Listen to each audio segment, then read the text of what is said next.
मैं इस्लाम कबूल कर चुकी हूँ। पहले मेरे पापा ने ये एक्सेप्ट नहीं किया, मेरे फादर साहब ने ये माना ही नहीं। उनको लगा शायद ये इन्फ्लुएंस है, असर थोड़ा बहुत होता है जो आप रेगुलरली जो आप देखते हैं सुनते हैं जिस माहौल में रहते हैं। अस्सलाम वालेकुम दोस्तों, मैं हूं शारिफ खान। आज एक ऐसी बहन हमारे साथ मौजूद हैं जो पहले गैर मुस्लिम थी, अल्हम्दुलिल्लाह कलमा पढ़कर अब मुसलमान हो चुकी हैं। ये अपने मुंह से आपको अपनी ज़िंदगी की पूरी कहानी बताना चाहती हैं। इनसे हम जानेंगे कि आखिर वो कौन सा टर्निंग पॉइंट था, ऐसी कौन सी चीज़ थी जिसने इनके दिल को मुतासिर किया और ये ईमान में दाखिल हो गई, इस्लाम में दाखिल हो गई। सबसे बड़ी बात तो ये है कि ये अपना इंटरव्यू खुद देंगी, सारी बातें खुद ही बताएंगी। लेकिन दो बातें मोटी मोटी इनके बारे में मैं आपको ये बता दूं कि जिस समय इन्होंने इस्लाम को कबूल किया उस समय इनके परिवार वालों ने इनका साथ छोड़ दिया, इनके जितने भी दोस्त थे उन्होंने इनका साथ छोड़ दिया। एक लेडीज होने के बाद में, एक औरत होने के बाद में इन्होंने इस बात का ख्याल नहीं किया कि अगर सारे लोगों ने मुझसे रिश्ता तोड़ दिया तो अब मैं कहाँ जाऊंगी, कैसे रहूंगी, ज़माना इतना ख़राब है। इस चीज़ पर ध्यान नहीं दिया, बल्कि सिर्फ अल्लाह की रज़ा के लिए, सिर्फ अल्लाह की मोहब्बत के लिए इन्होंने सारी दुनिया को छोड़कर इस्लाम कबूल कर लिया। और अल्लाह ताला ने इन्हें उस जैसी जज़ा भी दी। लगातार इनके जीवन में शांति आती गई, इनका जीवन लगातार अच्छा होता चला गया। इनकी जो ज़िंदगी थी पूरी तरह से बदल गई और जब से लेकर अब तक मुकम्मल इस्लाम में दाखिल हो चुकी है।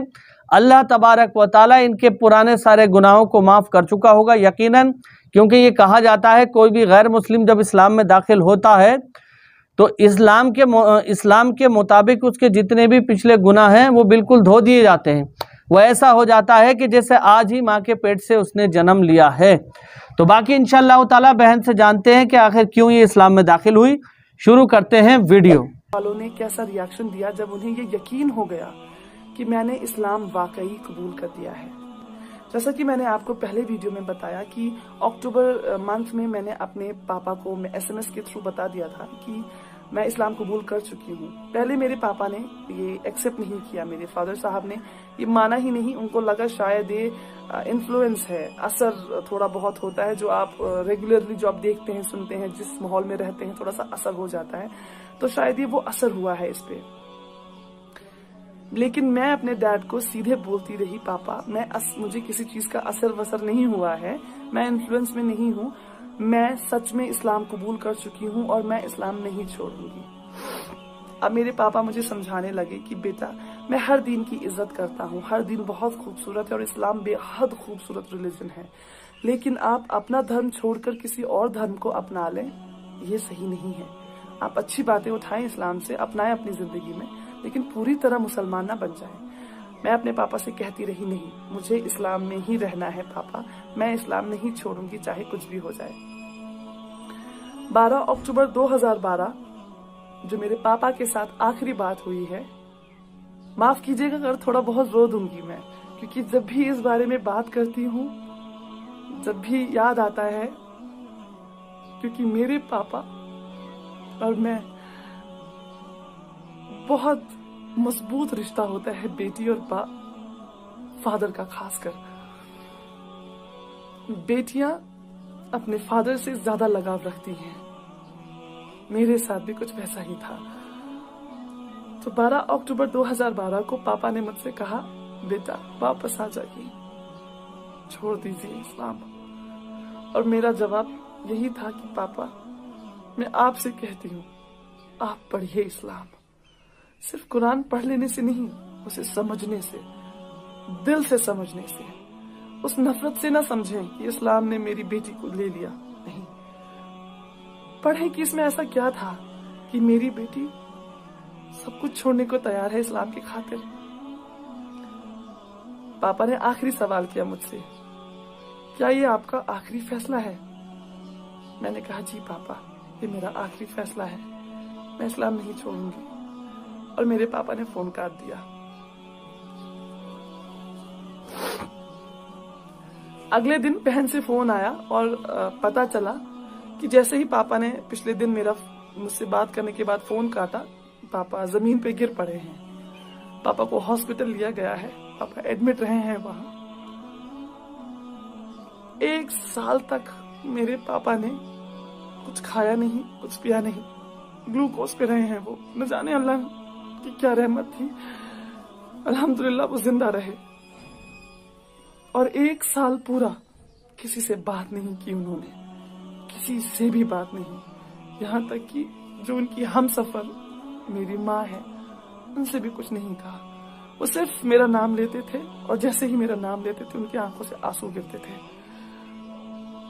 मेरी माँ मुझे मनाती रही, बहुत मनाती रही। मेरा भाई रोता रहा, गिड़गिड़ाता रहा मेरे सामने नहीं फोन पर, और कहता रहा दीदी मैं अपनी पगड़ी उतार के तुम्हारे पैरों पे रखता हूँ, हमें कत्ल नहीं करो, वापस आ जाओ। मैं जवाब कुछ नहीं दे पाती थी, मैं सिर्फ रोती थी, दिन रात रोती थी। और इससे पापा को पता चलने के बाद, पापा ही वो थे जो कमाते थे घर में,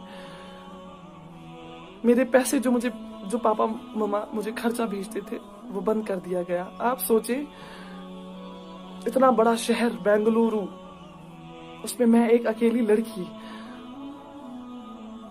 और पैसे बंद कर दिए घर वालों ने। न खाने को पैसे हैं, ना जिस कमरे में रहती हूँ वहां पे करने के लिए रेंट। आखिरकार धीरे धीरे बहन ने बात बंद की, भाई ने बात बंद की। माँ कोशिश में लगी रही कि शायद ये मेरी बात मान जाएगी और वापस आ जाएगी। माँ ने भी बात बंद कर दी जून 2013 में। माँ थक गई कोशिश करते करते कि ये वापस नहीं आएगी, ये नहीं छोड़ेगी इस्लाम। माँ ने कहा जो भी बात आपको करनी है यहाँ आकर करें, जो भी आपको कहना या सुनना है यहाँ आके सामने करें, फोन पे आज के बाद कोई बात नहीं होगी। और सारे नंबर्स वगैरह बदल दिए गए, घर का लैंडलाइन बंद करवा दिया गया, मोबाइल नंबर्स चेंज हो गए। मतलब मैं वो हो गई, कहते हैं ना, बिल्कुल बेसहारा। बेशक मेरा सहारा अल्लाह था, मेरा ईमान अल्लाह था, मेरा यकीन अल्लाह था। लेकिन जरूरत होती है, माँ बाप की जरूरत होती है। खुदा का निजाम ही कुछ ऐसा है, माँ बाप वो मोहब्बत औलाद से, और वो औलाद के दिल में मोहब्बत अपने माँ बाप के लिए, ये खुदा ने कुछ सिस्टम ही ऐसा बनाया है। तो जब वो मेरी जड़ें जब हिल गई, मैं कमजोर पड़ गई, और यहाँ से माँ बाप ने पैसा भेजना बंद कर दिया था पहले ही, मजबूर होकर मुझे वो कमरा छोड़ना पड़ा और मैं जाके रहने लगी एक मदरसे में। वहाँ पे गरीब लड़कियां और अनाथ लड़कियां रहा करती थी। मैंने वहाँ रहना शुरू किया। सबसे अच्छी बात यह हुई कि मैंने अरबी सीखी वहीं पे। मैं जो अरबी में आज कुरान पढ़ पाती हूँ, मेरी पहली बेसिक तालीम अरबी की उसी मदरसे में हुई, और बहुत कुछ सीखने को मिला कि मैंने तो फिर भी 23-24 साल माँ बाप के साथ रही हूँ। माँ बाप ने इतना अच्छी जिंदगी दी है, हमेशा ख्वाहिशें पूरी की हैं। वहाँ वो बच्चियां थी मदरसे में जिन्होंने बचपन से अपने माँ बाप को खोया है, कोई नहीं है उनका सिवाय अल्लाह के।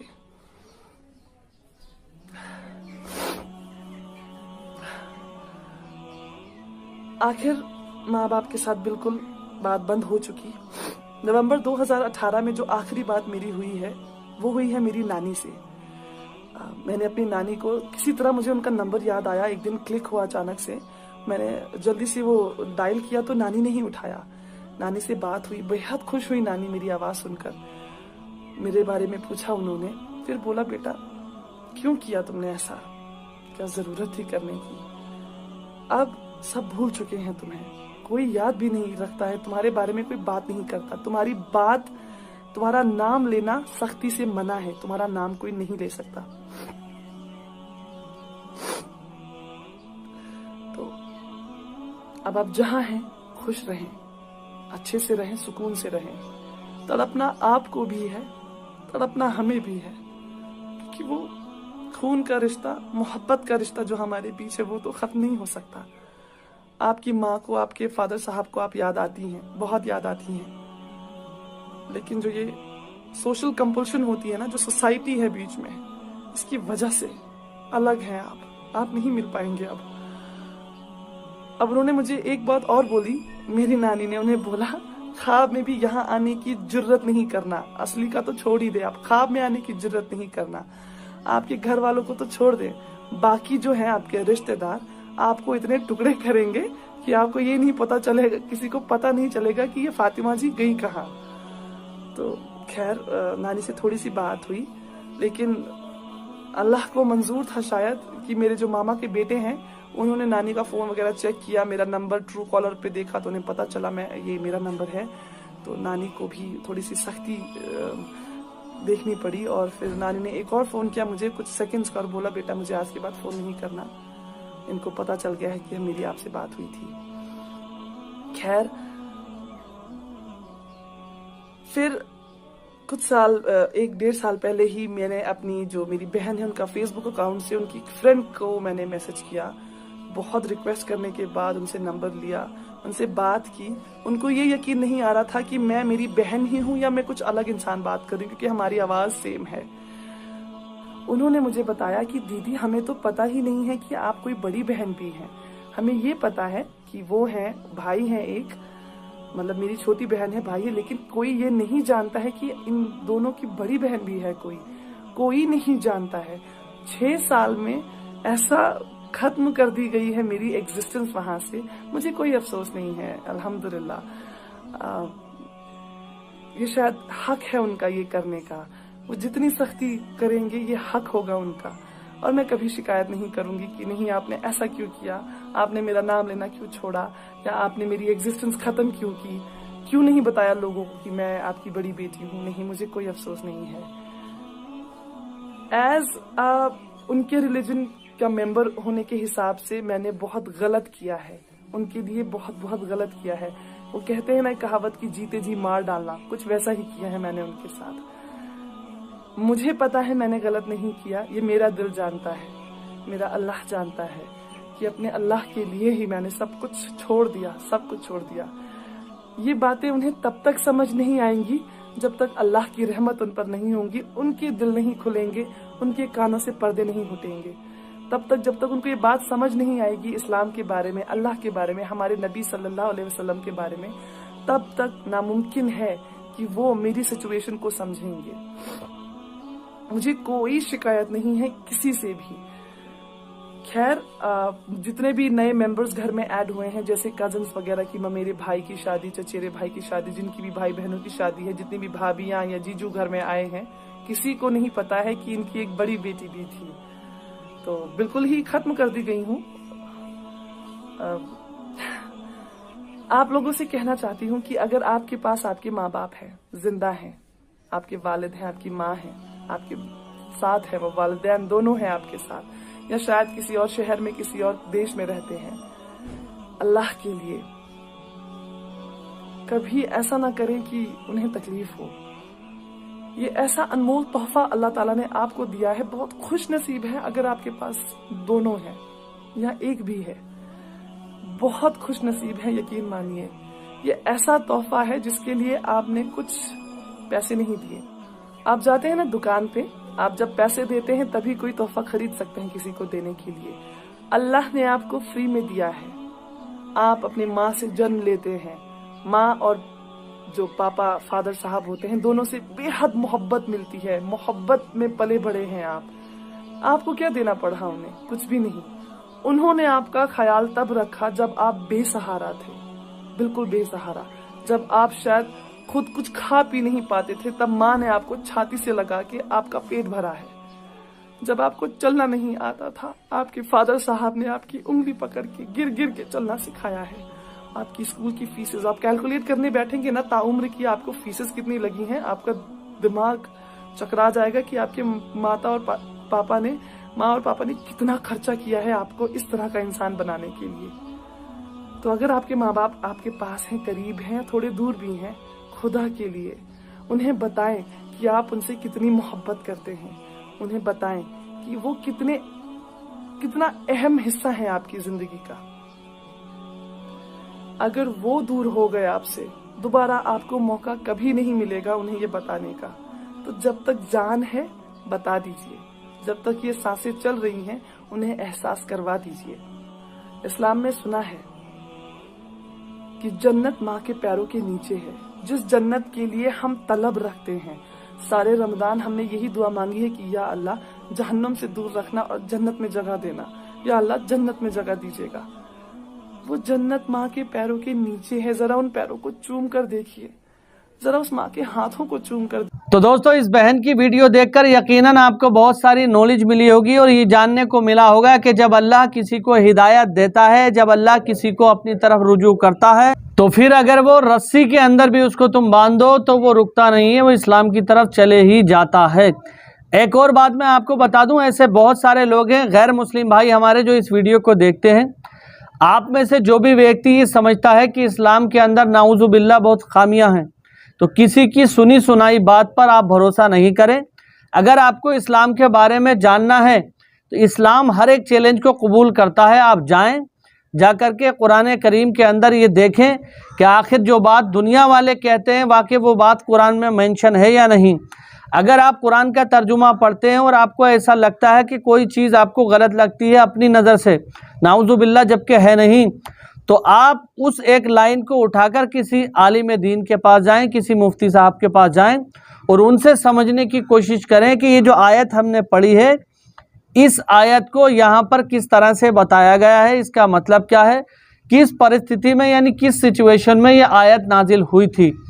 तो एक एक चीज़ को बारीकी से पढ़कर आप समझेंगे तो आपको पता चलेगा कि कुरान हिदायत का रास्ता दिखाता है। बाकी इंशाअल्लाह ताला मैं समझता हूँ कि आप लोग समझदार हैं। अगर आप हमारे चैनल पर पहली बार आए हैं तो चैनल को सब्सक्राइब करके बेल आइकन पर ऑल का बटन ज़रूर सेलेक्ट करें, क्योंकि इस तरह की बहुत सारी वीडियो हम लाते रहते हैं। जो नए नए लोग हमारे भाई इस्लाम में दाखिल होते हैं उनकी स्टोरी भी लाते हैं, और फ़िलिस्तीन और इजराइल की जो जंग चल रही है उसकी ताज़ा खबरें भी हर दिन आपको हमारे चैनल पर जानने को मिलती हैं। तो आप लोगों से ये रिक्वेस्ट है कि चैनल को सब्सक्राइब ज़रूर करें और हो सके तो अपने व्हाट्सएप के कॉन्टैक्ट में इस वीडियो का लिंक शेयर कर दें ताकि दूसरे लोग भी हमारे चैनल को सब्सक्राइब कर सकें। बाकी खुदा हाफिज़, जय हिंद, जय भारत।